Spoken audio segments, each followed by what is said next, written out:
কোনো গরু আপনারা জবাই করবেন না। আমি আপনাদের নিষেধ করলাম।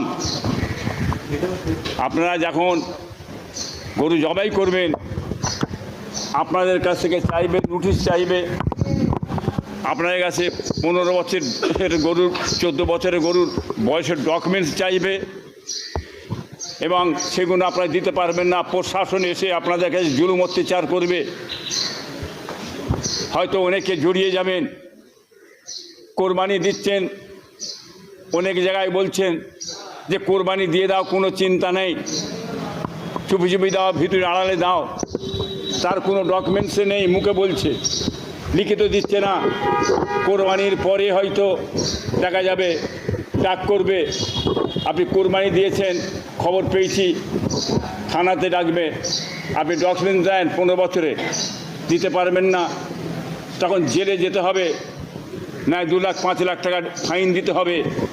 অতএব বিপদে পড়ে যাবেন। হ্যাঁ, অতএব যখন পশ্চিমবাংলায়, গোটা ভারতবর্ষে গোরক্ষা করা যাবে না, গরু হত্যা করা যাবে না, অতএব গরু দেওয়ার কোনো দরকার নেই। ইন টোটাল আপনারা গরু কেউ দেবেন না, বন্ধ করুন আপনারা। কেন আপনারা খাসি দেন, দুম্বা দেন, বকরি দেন, উট দেন, শুধু খামাখালি ঝামেলায় মুসলমান আপনারা পড়তে যাবেন না। আমি আপনাদের নিষেধ করে মানা করছি। মানুষ ছাগল দেবে, কোরবানি আরও আছে, অনেক কিছু জানোয়ার আছে দেবে, গরু দিতে হবে, তার তো কোনো মানে নেই। গরু যেমন নিষেধ হচ্ছে, গোটা ভারতবর্ষে গরু নিষেধ। 8 পিস গরু আপনার ইন্ডিয়ার বাইরে না যায়, বড় কোম্পানিগুলো 2 লাখ 3 লাখ করে গরু জবাই করে বাইরে চালান করে, সেটাও যেন বন্ধ হয়। 1 নম্বরে নিয়েতে হয় ভারতবর্ষকে, যার কারণে আপনি এটা বন্ধ করে দিয়ে 2 দিন পরে গরু রাখতে পারবেন না। চারিদিকে মাঠ ঘাট গরু চড়বে, বেড়াবে, অত্যাচার জুলুম হবে ফসলের উপর। তখন আপনি লাইন করে দিয়ে গরুর একটা বিশাল মাঠ করে জড়া করে দিয়ে সেইখান থেকে গরু আস্তে আস্তে বাইরে সাপ্লাই করবেন।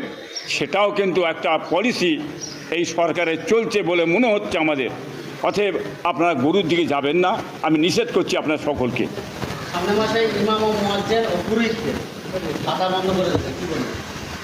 দেখেন, ইমাম, মুয়াজ্জিন, পুরোহিত ভাতা, এই আগের যে সরকার ছিল, রাজ্যের সরকার মমতা ব্যানার্জি সাহেব, তিনি এগুলো করেছিলেন।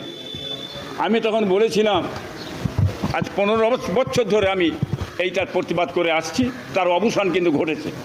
আমি বলেছিলাম যে ইমাম ভাতা, মুয়াজ্জিন ভাতা পার্মানেন্ট করা হোক সরকারি, তা নাই